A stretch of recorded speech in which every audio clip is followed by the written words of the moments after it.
சீதாயாச்சரிதம் மகத்துன்னு சொல்லுவார்கள். காவியம் ராமாயணம் கிருஷ்ணம் சீதாயாச்சரிதம் மகத்து பௌலஸ்திய வதமித்யேவ. வெவ்வேறு பேர் வச்சு பார்த்துருப்பாரோன்னுமோ.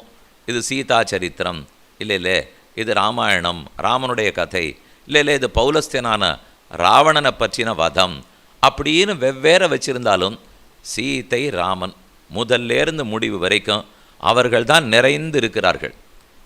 இப்படி பேர்லேருந்து ஸ்லோகத்திலேருந்து சர்க்கத்திலேருந்து காண்டத்திலேருந்து நிறைந்து இருக்கிறவர். ஆனால் அவரை காட்டிலும் சில பேருக்கு ராமாயணத்தில் முக்கியத்துவம் காணப்படுகிறது. அதில் ஒருத்தர் தான் விபீஷணன்.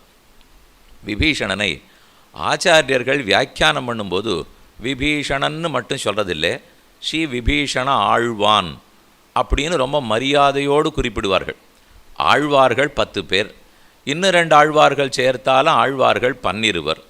அதை தவிர சில பேருக்கு அந்த மாதிரி பேர் இருக்குது. பரதாழ்வான், சத்ருகனாழ்வான், விதுராழ்வான், பிரஹ்லாதாழ்வான், விபீஷணாழ்வான்.